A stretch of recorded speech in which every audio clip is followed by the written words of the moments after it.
Game is happiness. Game is my life. Game is opportunity and also my future career. Sobat Kompas TV, tadi kita sudah dengar kata mereka soal game itu apa sih untuk mereka. Nah, tadi yang saya tanyakan juga adalah representasi dari para perempuan, baik itu penikmat maupun pembuat game.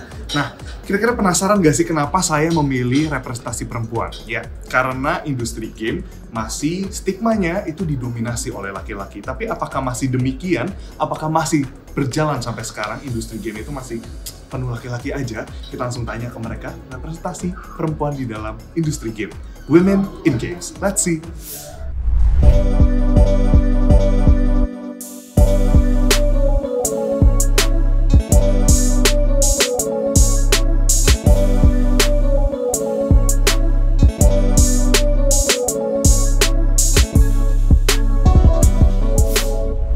Halo, namaku Tirza dari Renala Games.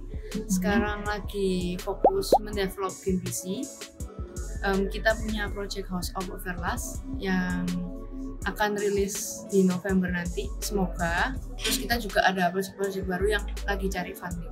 Women in Game ini menurutku sudah banyak berkembang, terutama paling berasa itu dari IGDX tahun lalu. Itu ada Women in Game Leader Summit, kayak meresmikan gitu Women in Game. Terus aku join di komunitasnya sampai sekarang dan seru sih, menambah teman banget. Terus perempuan itu juga punya talent dan bisa kok berkembang di dunia game dan bisa nggak kalah sama yang lain. Jadi dari kecil itu aku sudah main game, dikenalin sama papaku.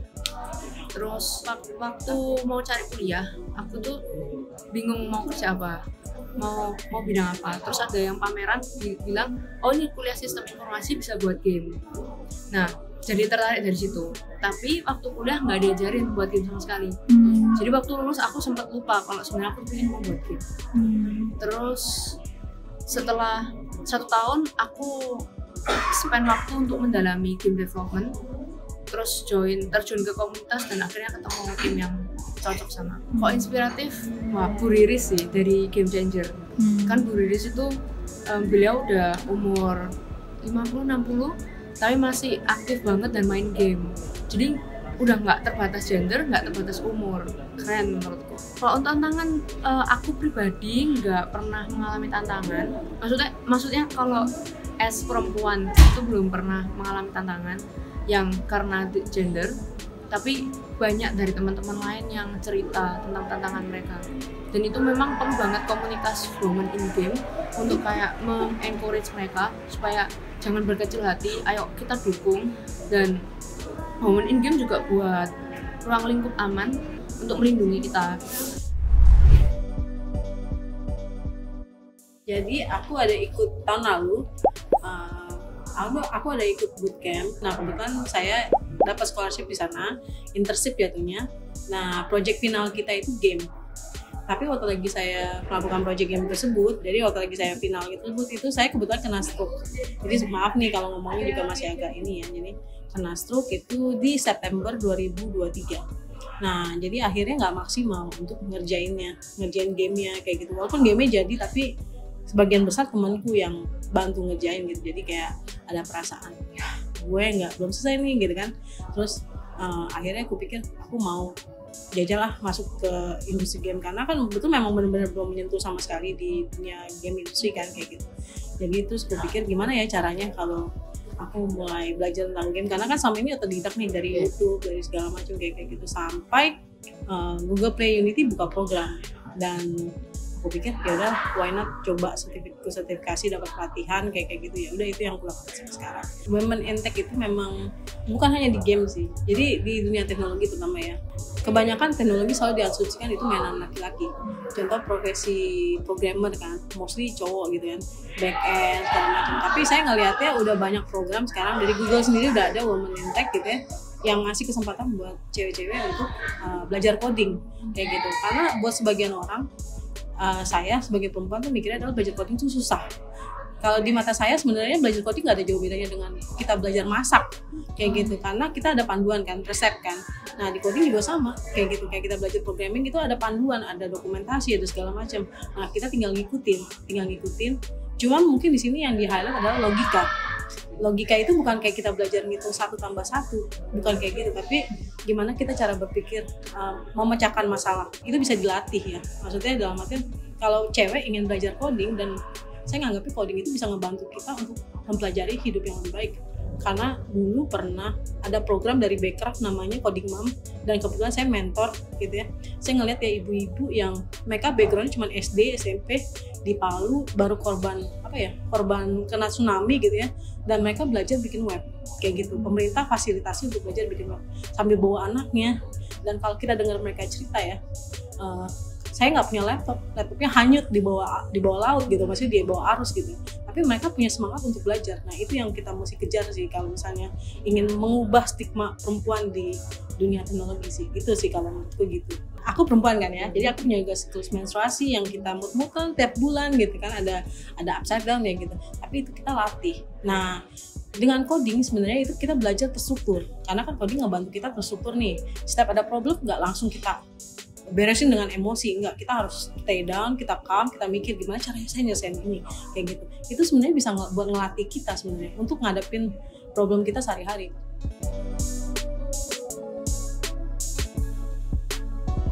Saya belajar banyak dari orang-orang yang datang ke sini, mereka pengalamannya kayak gimana.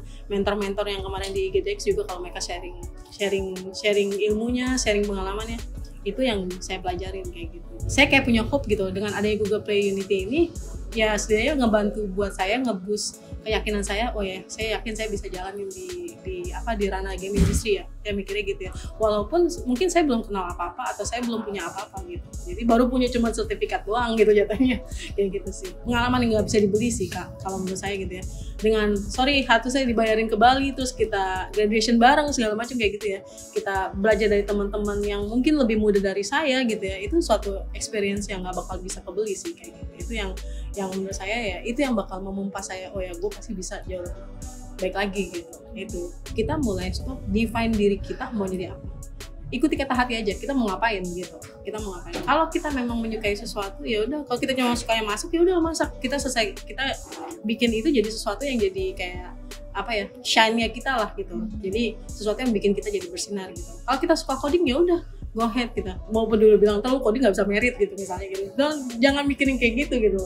Jadi jalanin aja yang kita suka, dan itu jadi powernya kita gitu.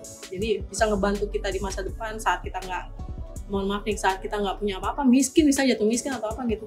Saya rasa skill kita itu nggak bakal bohong sama kita gitu, bisa bikin kita hidup lah kayak gitu.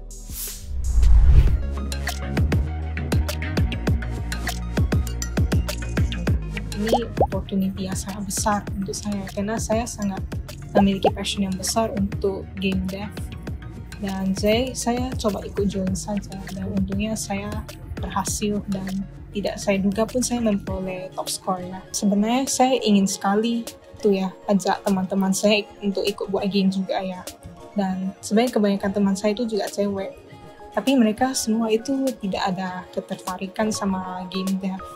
Jadi untungnya saya mampu kesini, saya ketemu dengan beberapa orang lain, ya, beberapa cewek yang memiliki interest yang sama dengan saya. Tadi mereka kayak saling menyemangatin, kayak selamat. Mungkin kedepannya itu kita bisa mungkin bekerja sama dan mungkin saling memperkenalkan pada proyek-proyek baru. Ya, saya lihat di luar negeri sih makin banyak wanita yang itu ya buat game.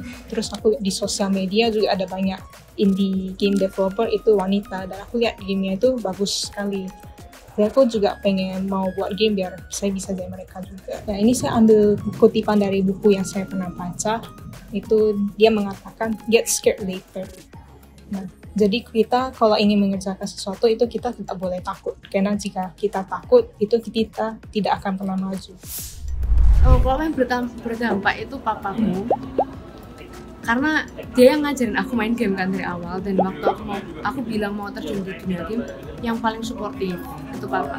Terus bahkan dia mention kalau waktu pensiun nanti mau bantu buat game nggak, mau buat story gitu. Terus mungkin yang kedua Renala Games sih, kalau nggak ada Renala Games nggak ada Tirza hari ini. Saya juga masih nganggap diri saya noob sebenarnya ya, nggak keren-keren banget masuk ke mana, ke unicorn atau apa kayak gitu. Cuman sekarang kalau yang saya lihat program yang dilakukan sama pemerintah, Google dan lain-lain, brand-brand lain gitu ya, brand teknologi, perusahaan-perusahaan teknologi lain, itu kayak cukup mendulukan perempuan ya. Bahkan kalau nggak salah scholarship buat perempuan itu banyak. Jadi menurut saya sih sebenarnya balik lagi ke kita sih. Maksudnya secara pribadi perempuan, kalau kita tanya, Mbak mau nggak belajar coding? Ah susah, gue nggak bisa matematika, gue gini kan. Nah itu balik lagi ke diri sendiri sebenarnya.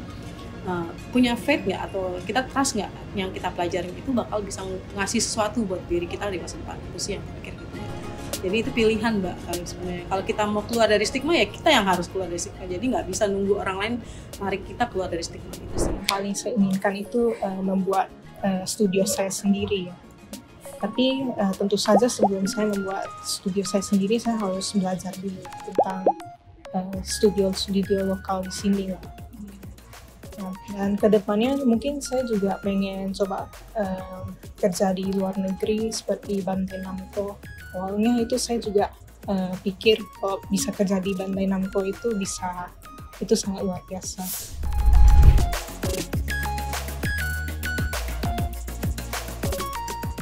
Ya sahabat Kompas TV, prestasi Tirza, Julie, hingga Vanessa sebagai game developer menjadi bukti kalau industri game di tanah air terus bertumbuh, menuju arah yang lebih baik dan inklusif bagi semua orang.